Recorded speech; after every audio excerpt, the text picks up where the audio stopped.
Okay guys, welcome to top 4 of the Playnation Games OTS winner box. Now, this is the top cut of the winner box. This is table 1 of the 2, and we're going to see what this is up against. So I believe it's Floowandereeze versus Rikka.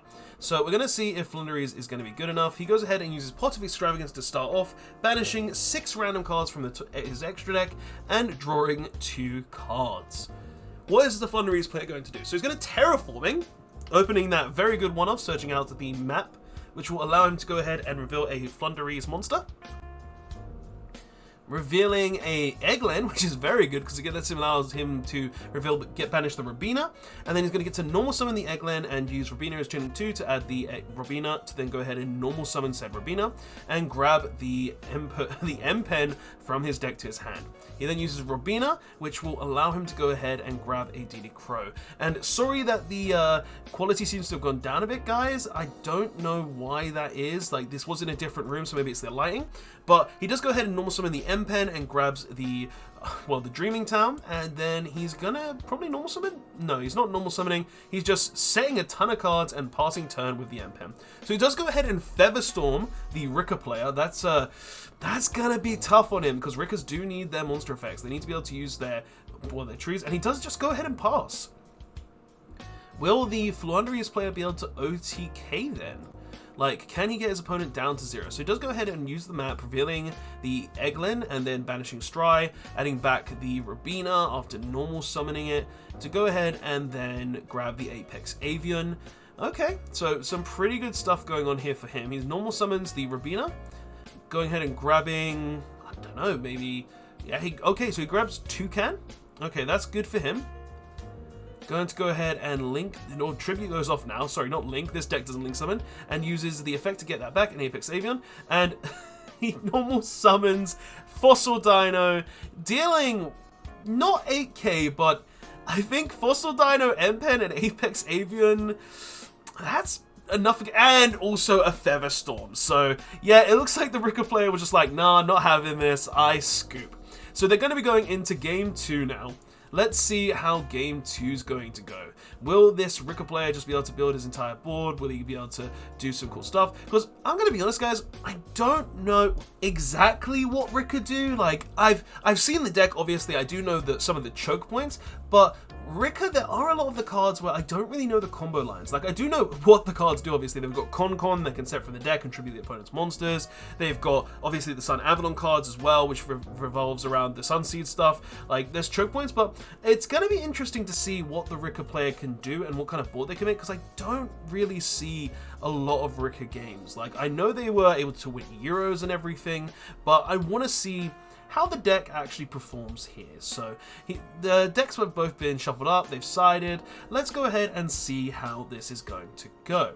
So it looks like he's just giving it a couple of extra shuffles, and then he offers the cut. So how is this Rikka player going to play? What's he going to do? He's definitely going first. I don't think he wants the Floowandereeze player going first in any extent, because he's just going to be able to set up a board. He knows he plays the Fossil Dino now, and the Rikka player starts off with a unexpected die to summon out the Lotus pet, the seed, and summons out the tree to go ahead and get the Sun Seed spell, the one that goes ahead and summons one from the deck. And then he's going to go ahead and gain some life back as well, because he pays 1,000, then uses the tree to gain the life points back, and then he also summons Healer, giving him even more life points. So just setting up his board right now using the Sun Avalon cards. Summons out Jasmine, tributing off the Sunseed card to go ahead and special summon. No, he's going to link those both off, summoning out another tree, and then summoning out another healer, gaining some more life. And then he's going to use the Jasmine after gaining some life to go ahead and add the Firion, the Petal, I don't know the card's name, which is going to allow him to send a plant to graveyard and then add the field spell, the Firion Colosseum, and then he's going to tribute 1 to summon the Lone Fire from the deck. And he also gets a Petal from the deck as well. So lots of things going on here. Goes ahead and uses King as well, which it seems to open to go ahead and equip the, I think it's Rose. I think that's what she's called. The Firion Rose. And then he's going to make another Jasmine, banishing that and those to summon out the Healer? Is that what those do? I didn't even know that Healer could do that. Okay, so he's doing a lot of stuff right now. Maybe, no, I think that might have actually been the effect of the one in Grave. You can banish it to summon out one of the Sun Avalon Link monsters, maybe. Like, this is things that I'm learning, guys. So he does go ahead and summon the Link 3, which will allow him to summon the seed back from the graveyard. Okay, so he goes ahead and summons the seed back, and then he's going to make probably a Link 4 play, right? Link 4's into the Bergamot. Now, I believe this card has the effect that says you can go ahead and take damage and basically compulse any monster. And then he goes ahead and summons out the Rikka, which goes ahead and searches the Con-Con, and then he's going to go ahead and use the Con-Con effect, most likely setting a spell from the deck. Or a trap. He could set either or. Looks like he's just debating what he wants to set, and he does go ahead and set the Rikka Glamour. I believe that is called Glamour. It's the one that can go ahead and search up to 2 plant monsters, which is actually pretty good. Well, a Rikka monster and a plant monster. Goes ahead and uses it, tributing his Rikka, searching the Petal, and also the one that can tribute to just special summon itself. Goes ahead and turns those into the Rikka Queen, which will allow him to tribute it or add a plant from the graveyard to the hand, and then he'll be able to tribute that later on to go ahead and just get a free rank 10 out of the board, or rank 9 I think it is, which is a monster negate as well. So it goes ahead and uses that effect, summons it from the graveyard and attaches itself. And yeah, he's built up quite a body. He's got the Lone Fire Blossom, he's got the one that can change the levels to level 8. Like, he has got some pretty good stuff here. Like, I'm assuming he's also going to make the Rikka Queen that can go ahead and tribute opponent's monsters as well. Goes ahead and gets rid of the Bergamot with the Lone Fire Blossom. Interesting. Summons Rose Whip, so the opponent can only use one spell or trap that turn. And then he's going to go ahead and overlay them after making them both level 8 to make the Rose Queen, the Rikka Queen. And he's going to go ahead and then set one and pass turn, I assume. So it goes ahead and cuts there. Draws for turn. And let's see what off the Floowandereeze player has. So he activates Map. Map gets negated. But the thing is, Map doesn't actually get destroyed. Because, fun fact, guys, Furion King doesn't negate and destroy. What it does is it will attempt to negate an effect on activation, but it doesn't actually destroy the card. So it'll be similar to the Mermail equip spell, where if a spell card is activated, it mandatory attempts to negate the effect of the activation, but it doesn't end up destroying the card, so the card just stays on the board. So very unfortunate. If it did have a search effect, that would be very good though, but map effect sadly doesn't happen on activation. He's going to activate it later on in the turn. So let's see what he chooses to do then. So he's going to use the map effect from the looks of it. So he's going to go ahead and reveal Eglin. Rikka player making a slight misplay there, but I don't think it's too bad. Eglin chaining 1, Robina chaining 2, and he goes ahead and uses the Imperm on that. Very strong there. Normal summons Robina, uses the effect of his rank 9, which will go ahead and negate and destroy the Robina, I think that's what it does. Very good there. I need to read a lot of these Rikka cards. I need to learn their names and stuff. Sets 2 and passes turn. Okay. Still has the ability to tribute with the Rikka Queen. Still has the Furion negate. And the Rose Whip, meaning he can only activate one spell. Goes ahead and activates Dreaming Town. Very good for him. Normal summons Eglin. Eglin effect. And what's he going to do? So Eglin would be chaining 1, and then Robina's probably chaining 2. Goes ahead and adds the Glamour. Or sets the Glamour with the field spell. Adds the Robina. Gets the ability to search a level 8 or higher. Still has that Furion negate though. Goes ahead and adds Mega Riser. Looks like he's using the Queen as the... No, he can't use the Queen in response here. He can't do that. Tributes them both.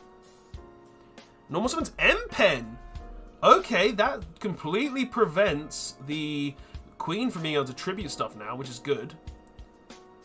And then he goes ahead and uses the Unexpected Winds. He should also use the Dreaming Town in Graveyard though, right? Rosewood can only negate the activation on field, I believe.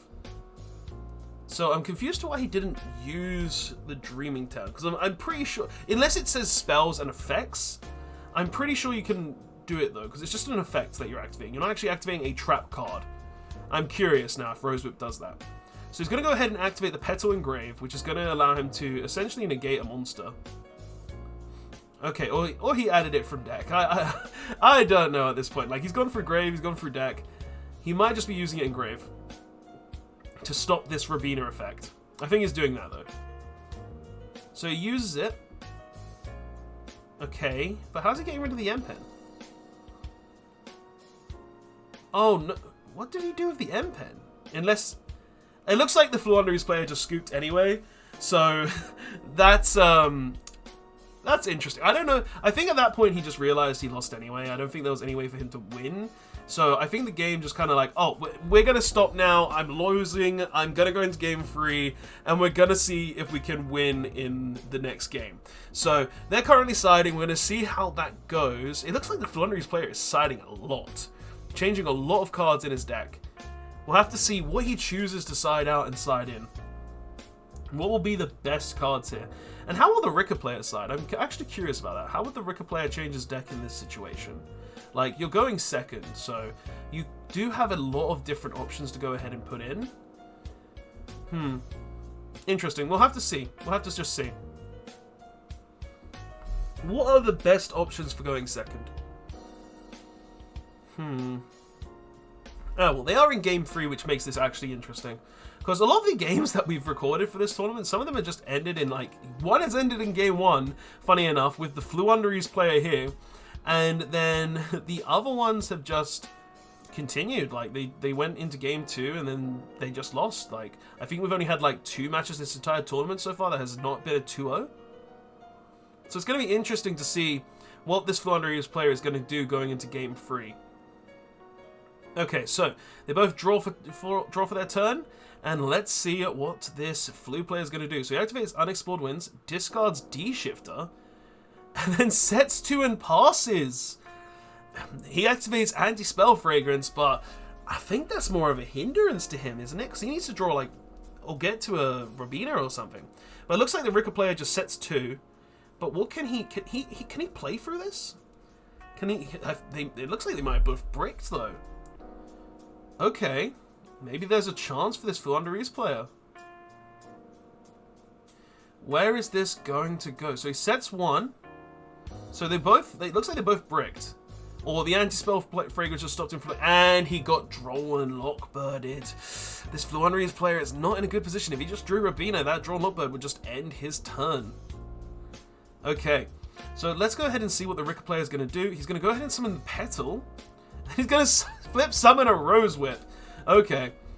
Goes ahead and links those both off for the Sylvan Link monster, which will go ahead and mill free, or excavate free, and summon plant. So he gets a Lone Fire Blossom off that. That's very good.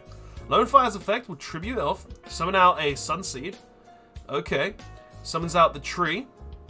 Sunavalon tree, which is going to allow him to search the plant free summon from deck. Okay.